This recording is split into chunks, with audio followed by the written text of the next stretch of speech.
Hey, we had a ball last week, man. If you were here, you know it. We had a good time in both services, and there's just some cool things happening. Baptisms never get old for me. They just never get old. Watching the symbol of old life into new life, and there's just a whole lot of cool stuff going on the last couple weeks at our church. We sent a team of 20-some people to Guatemala.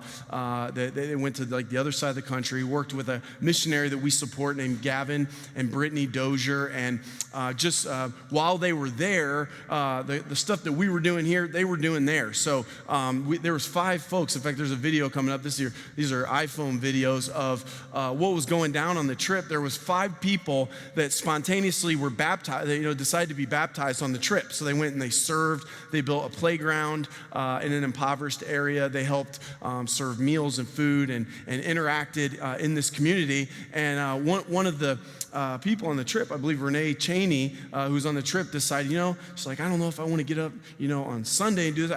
But I'm kind of here. I want to cement this moment. And so she stood up, and this is Renee over here. She was baptized, and then one by one, others on the trip said, I want to do that. I want to do that too. I want to do that too. And so 5 people were baptized in the ocean.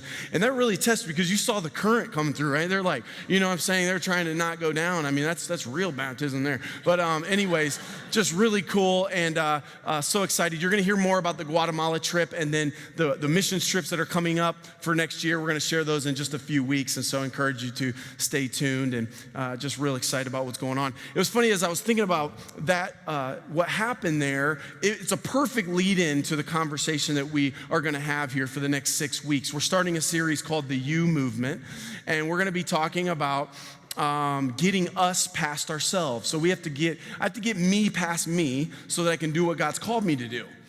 Huge thing to do. And we're going to talk about this over 6 weeks, but what we just saw there is a perfect lead in for me because I thought back on the first mission trip I ever went on. I was a teenager. I think I was 17, 18 years old. I went to the Dominican Republic, went to an area very similar to what our team went to. It was a poor area, a lot of poverty, worked in an orphanage, helped to build an orphanage and played with these kids. And I saw these kids that had nothing. They had nothing. And they were generous. They were trying to give me their stuff. And I was like, I left with only the clothes on my back. I gave everything away. And, here I am. I'm 17 years old. And for the first time in my life, I've gotten outside of myself. It's not about me. I'm serving. I'm helping. And I had never been more fulfilled. It was like I took the bomb drug. Like I was like, I want to take this every day. Like this is too good. This is amazing. Like I came home, I wanted to go back. I'm like, oh man, maybe I'm supposed to do this for the rest of my life. And I came back on this high and I had this, distaste for all of the creature comforts that we have here in America. And I'm walking around like, you don't know what they're going through in the Dominican. You dirtbags, you're all living, high on the hog. And you don't even know, some people don't have food. I'm 17 years old just preaching to everybody. And I came back. And of course, over time, it was kind of like a wave, it just slowly dissipated, and I kind of got back into my rhythm and got back into my grind. And this is not uncommon, People go to a place like Guatemala, you go on a trip, and you get this amazing feeling. You have this super experience, and you're like, I want to move there, I want to go there. And you make the mistake of thinking that the difference was something over there. Because the reality is there's people over there that are just thinking, if I could just get to America, if I could just get over there and get what they have enough food to eat and have a good job, be able to live in a real house, it'd be so much better.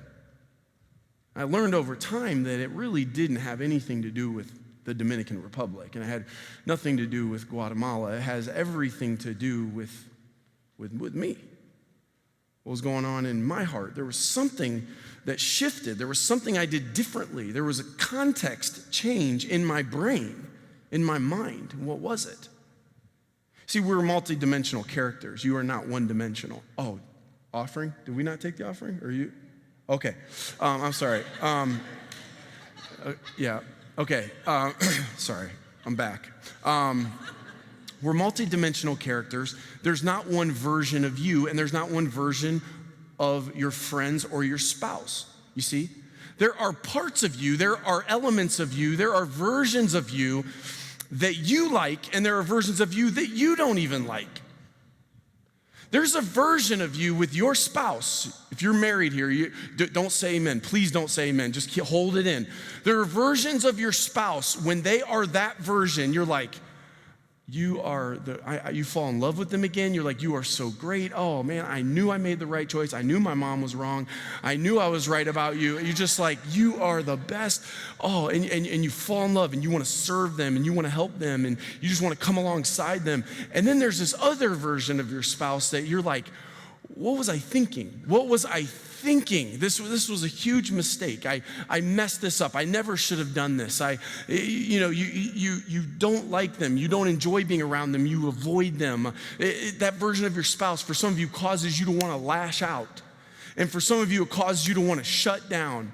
And there's something, what is it? What is it? There's something in there that causes us to do it. And of course, again, to ourselves, there's times I'll just talk about me for a second. I am that way. I'm that way. I don't have to talk about you. I'll talk about me. I'm that way. I do that. And I look at my wife. I'm like, she deserves better. Now, I'd never admit it in the moment. I would like to make her feel like it's her fault. But inside, I'm like, I don't even like me right now. Why am I doing this? Why am I being like this? And almost feeling helpless for me. Let me tell you, over the next 6 weeks, you are going to be tempted to think about these messages and go, I just wish my husband heard this, man. If my wife could get a hold of this, if my in-laws, if my coworker, if my boss, if they could just get a hold of this. I'm going to encourage you to fight this, because this is not called the them movement. Okay, this is called the you movement. And so that we all would do this thing to say, okay, even though this does apply to a lot of different people, I'm going to talk about me, because even if I go to another country, or even if I move to another state, or even if I take another job, or God forbid I go into another marriage, the problem is I'm still there. So if I don't deal with me, then I'm not going to be able to do what God's called me to do. When we talk about the version of ourselves that we like and the version of ourselves that we don't like, the best us and the worst us, it really gets down to one word: selfish. Selfishness is a gravitational force. Selfishness is a lie. Selfishness is this thing that says, if you'll just make it about you, you'll feel better. The irony is that our team, we sent a team of 20 people to go live, stay in conditions and to serve and to work. And they came home more fulfilled and more fired up than people probably just a short distance away who were on cruises. Because selfishness is a facade, it's seductive, it's a lie. It's something our minds will go, if you'll just go internal, if you'll make it about you, you'll feel better. But the problem is that's not true. You and I, we're bottomless pits of selfishness. If we go into selfish mode, it's insatiable. If you go selfish in your sex life, in your marriage, you will absolutely never be fulfilled. Because you're an insatiable being. If you go selfish in your career, you'll never be able to climb high enough. If you go selfish in your time and energy and money, you'll never get enough money. See? And we see cautionary tales every day. Just some of them, they're so prominent and so successful, they fail on such a large scale. How could Bill Cosby, that whole situation, somebody who had the accolades and the success and fame and fortune, how could he still find himself wanting to do these terrible things?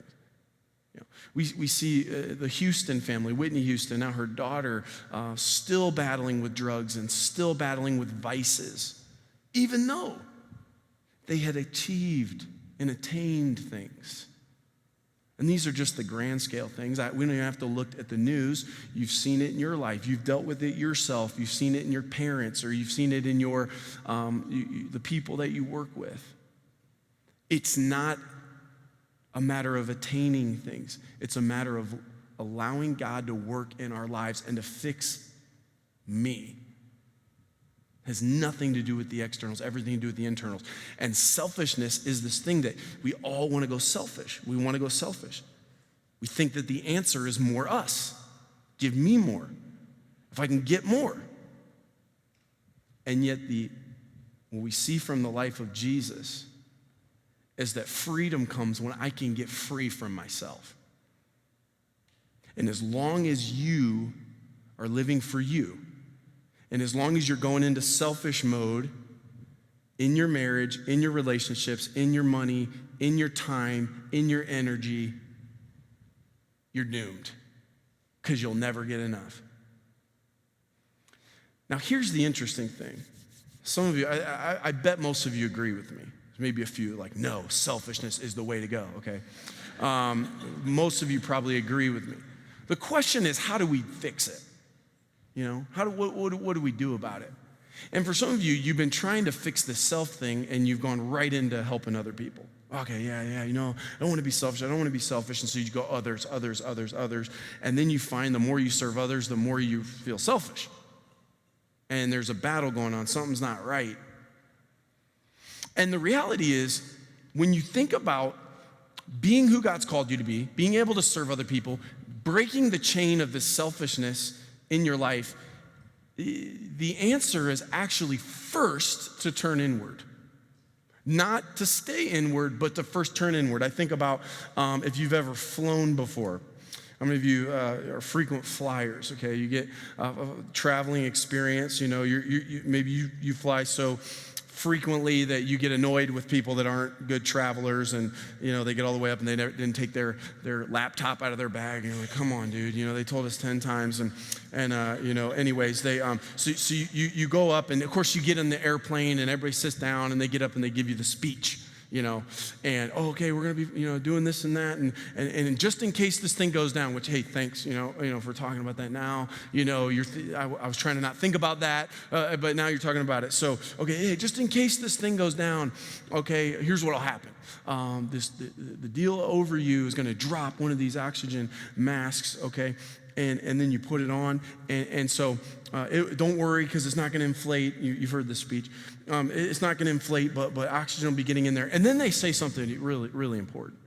So, you know, there's two that's going to fall down. You know, it's going to be one for you and one for the person next to you. And they say something. They say, you got to be careful because what you got to do before you start trying to help the person next to you, you got to put your own first. You know, secure your own mask. Which, thank God I've never been in this situation. But if I was, and let's say I was sitting next to my daughter, let's say I was sitting next to one of my sons, or I was sitting next to my wife or a close friend. Boy, it would be intuitive, wouldn't it, to grab and just to help them get theirs? You know, just to make sure they get theirs, because you want to put them first. You know, I mean, it's an instinct, it's a desire. You know that, I'd give my life for their life. If someone's going to die here, I'd rather me die than them. And so you'd want to do that, but they make a point to say it every time. Hey, by the way, if you don't put yours on, you are no good to the person sitting next to you. And for some of you, that was worth coming today because you feel this selfishness welling up in your heart and in your life. And you feel this, yourself is going selfishness is going to be great. And just be a consumer and blame it on everybody else and point fingers and play the victim and shut down or lash out or whatever you think. And you know it's not right. And you're going, what do I do? See, God's called you to great things. God has called you to be used by Him, empowered by Him to serve and affect other people. To go into all the world. But you can't do it if you don't go inward first, if you don't deal with yourself first. So this is what the you movement is. The you movement is not about becoming more selfish. The you movement is about dealing with ourselves first so that we can be in a place that God can use us to do what He's called us to do. Think of it like this. The first step in the right direction, the first step toward you getting past you is becoming self-aware without becoming self-absorbed. I'm gonna say that again. The first step in getting you past you is becoming self-awareness without becoming self-absorbed. You know, I know some people have all mixed feelings about social media and things. I was talking to somebody this week about social media, and they were like, dude, I can't even do it. I cannot do it. They're like, I go on, and people sound off on some, they go on something that I just so badly disagree with, and they just polarize, and they're like, nah, I just want to get on and just dump my brains out all over, but I'm like, I know that's not the right thing to do, and I hold back. And, social media is fun. It's a great way to stay connected. I've been able to reconnect with friends and keep people are doing and all that good stuff. But social media does have with it some annoying things, doesn't it? I mean, we all have friends, even good friends, people we care about, but you'd much rather hang with them than to observe their social media stuff. You're like, somebody needs to help. This person is not self-aware. How many of you have like the Johnny Bravo friend that's just always taking pictures of their abs or whatever? They're just like, my abs are flatter than yours.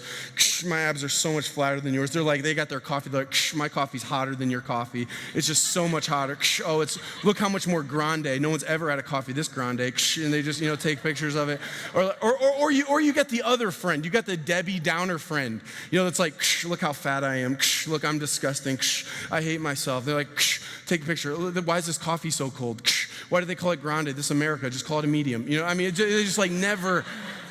And there's just no self-awareness, and you just want to send them a private message, just like, oh, let me help, let me coach you, let me help you out, but that's the thing, social media is a funny thing because, what we do, as it's happening, sociologists and psychologists are studying it, and they're trying to figure out, and they're talking about how it's affecting our attention spans, it's affecting our ability to bond, it's affecting our self-esteems, because, you're comparing your daily grind to somebody else's highlight reel, they airbrush stuff in and out, and they just all this stuff, and so it is what it is, but with social media comes this whole idea of self-awareness, and we see ourselves. Have you ever seen a picture of yourself, or you ever seen a video of yourself, and you're like, oh, I don't like that, I don't like that.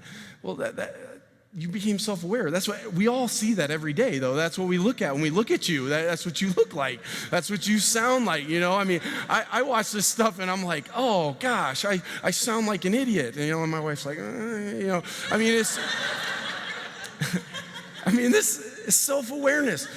Super important to be self-aware without being self-absorbed, and to do like what David did in the Bible, where he says, God, search me and know my heart. Search me and know my heart. Try me and know my anxious thought, and see if there would be any wicked way in me. I just want to know. I want to deal with myself so I can get past me. And when you get past you will begin to live in a realm, you'll begin to live a life that you did not think possible, and you absolutely won't come to through selfishness. It's not gonna come through a promotion. It's not gonna come through another zero at the end of your paycheck. It's not gonna come in a new neighborhood. It's not gonna come in a new partner. It's gonna come through God setting you free from you. Now, there's a verse that we're going to focus on throughout this series. It's Luke 10:27. It's a life verse for me. So powerful verse. It says that is what it says. This is known, if you look in your Bible heading, it'll call it the Great Commandment. Okay. It says, you must love the Lord your God with all your heart, with all your soul, with all your strength, with all your mind, and love your neighbor as yourself. This conversation came out as Jesus was talking to somebody, and he said, hey, what's the greatest commandment? Kind of a loaded question that the man asked Jesus, because there were over 600 commands or laws in the Old Testament.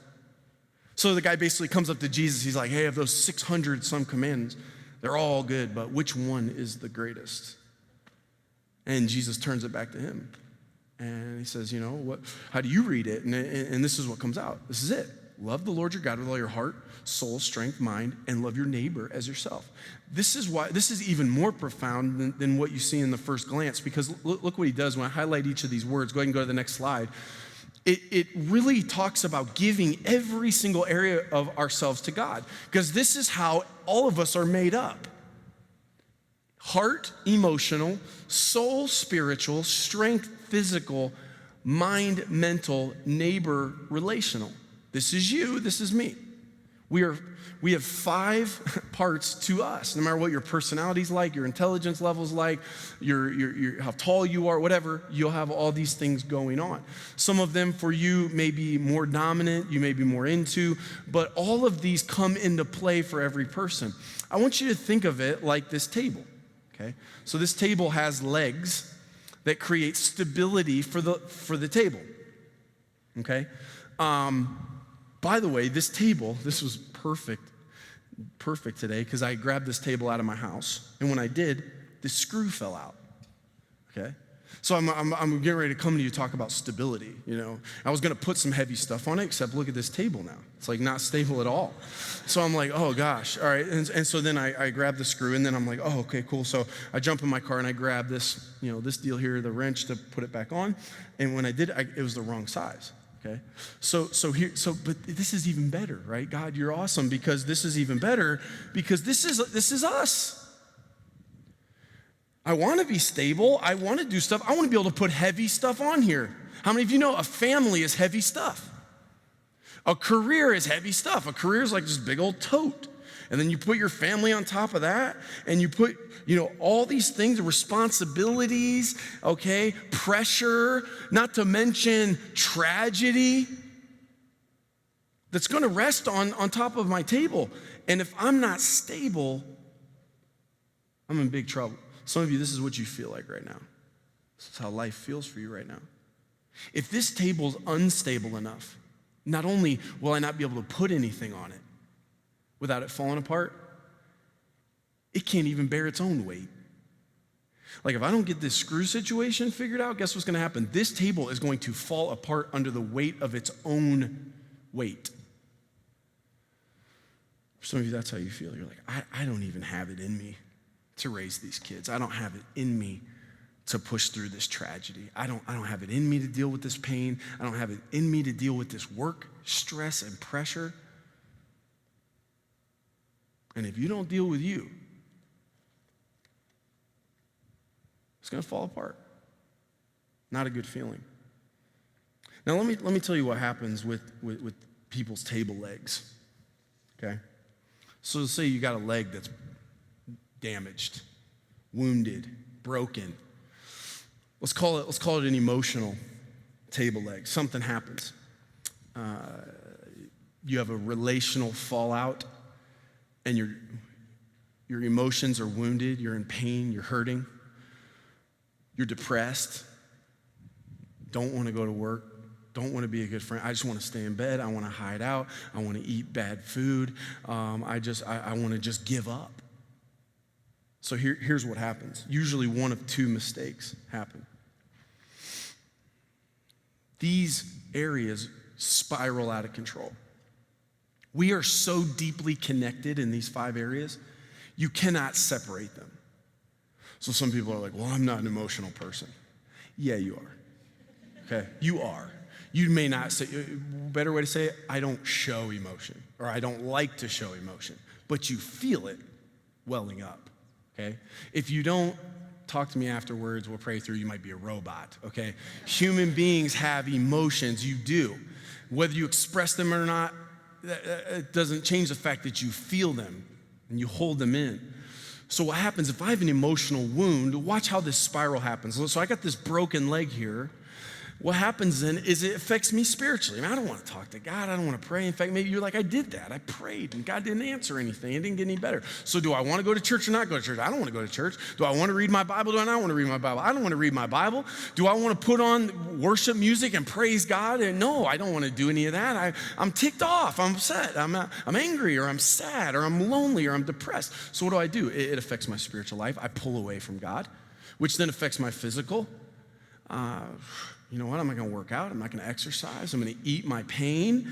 Then I go into mental. Okay, I'm not thinking on good things. My thought life is jacked up. I'm all this negative speak in my head, and I'm talking myself further into a spiral. Relational. Oh man, relational. This spirals out of control because now I only surround myself with people, you know, who are unhealthy because the healthy people keep trying to tell me to get better, and I don't want to hear that. I just want people to support me in my misery. Okay, and I want people to be miserable with with me, and I'd like them, so I go back to relationships I know I shouldn't be in. I might literally jump out of the frying pan into the fire relationally. So it spirals, and then these just keep playing off each other, because now that I'm in a bad relationship and I'm not having good thoughts, I'm more emotionally hurt, which means I'm going further away from God, which means I'm going further away on the physical. And now not only am I eating poorly and I'm not exercising, but now I might start shooting up stuff and taking stuff. I might start drinking stuff I tried not to do anymore, and it just takes me down. It just plays off each other. It's just a slippery slope. So this happens a lot with a broken leg. Or this happens too. This happens too. I have an emotional broken leg. With emotional pain comes some energy. That's why you've heard the phrase, hell hath no fury like a woman scorned. You heard that before? Okay, that's emotional pain. You're like, you better watch out. That lady's coming at you. She's coming after you. Why? Because pain and anger, pain and rage and angst has an energy attached to it. Okay? So here's what's real. And some of you are names are going to start popping in your head. Some of the most successful people in the world are successful because of a drive that comes from pain. Now, here's where I'm going to tell you something different than the world will tell you. The world will tell you, oh, you're hurt? Well, you turn that pain into success. I don't think that's smart. I think it's a better option than spiraling, but it's a better bad option. The better option is to turn that pain over to God and let him help to heal you. You don't want to be successful from pain. You want to be healed from pain and successful from what God's leading you to do. If your success is motivated from a perverted, polluted source, you're in big trouble. It's like, you know what helps a seed grow? One of the things that helps a seed grow? Manure. It does. Manure helps a seed grow, but the source of that is still poop. Do you want the source of your success to be that? Because this is what will happen. If you allow the angst and the anger and the pain to push you to growth, here's what's going to happen. You'll get to growth and you'll grow, and you'll be standing at the top of the mountain, and guess who's still going to be there? You. And guess what's still going to be there? Your pain. This just cracked the code on how successful people in their success with all their wealth and with all their stuff still come crashing down, because it was driven from something unhealthy. You want to get healthy, because what you don't want to do is allow emotional pain to force you into physical fitness and to force you into this thing, and all the while not dealing with your leg. Deal with your leg. You want to be healthy in every area. If I allow a broken leg to not heal, think about this. This leg could be capable of supporting 1 million pounds, and all these legs could be capable of 1 million pounds, but if I get this one broken leg, I'm unstable. So we got to deal with it. I went too long. All right, 2 minutes? Will you give me 2 minutes? 2 minutes. We're going to look at the life of a man named Saul, first king in Israel. First king in Israel. He is a cautionary tale. I'm going to share with you real quickly. Here's how Saul's life, his whole deal began. The nation of Israel didn't have a king. They were ruled by judges, that God would raise up an individual judge. They cry out to God because they're being oppressed by another nation, the Philistines. They call out for a king. And God selects this man, Saul. Don't even bring up the slides, we don't have time. I'll just summarize it. You're like, yes, he's going to summarize it. Okay. Go read it, 1 Samuel chapter 8 and 9. Saul, Bible says, is the tallest, most handsome man in Israel. Head and shoulders above everybody. He was from a prominent family. His father was wealthy, but yet they were from the smallest tribe. And Saul, when God set him apart to be king, was so humble. He was like, what? Me? Little old me? When the nation looked at him, they saw this really tall, set apart guy, and Saul didn't see himself that way. He said, I'm from the smallest tribe and my family's the least in the tribe, which wasn't even true, but that was how he saw himself. When it came time for him to step up as king, the whole nation is there. And the leaders of the nation are getting ready to hold Saul up. This is our king. And they're like, drum roll, looking around. They can't find Saul. Where's Saul? Where's Saul? The Bible says he was hiding in the baggage. Curtain opens, no Saul. He's hiding. And the Bible says that he was put up, the nation said, long live the king. He was given a new heart by God. He was given a mission by God. The confetti fell. Every dream you've ever dreamed of in your life is what happened to Saul. 6 million people in the nation of Israel, 1.3 million fighting men. You're the man. And Saul came into this thing so humble. And yet, through the course of his life, we're going to study his life, how he did not deal with these 5 things. He spiraled and he derailed. There are 2 stories that will be told about your life. The first one is what God gave you. Mind, body, emotions, relationship. God's given you so many blessings. That's part of you. The second story that will be told about your life is what you did with it. And when we see Saul, we see a guy who had an amazing opportunity. And because of some brokenness, some insecurities, because of the way he saw himself, because he never dealt with his issues, even in the midst of his greatest success, led to his greatest downfall. And so we're going to look at this over the next several weeks. Next week, we're going to look at emotions.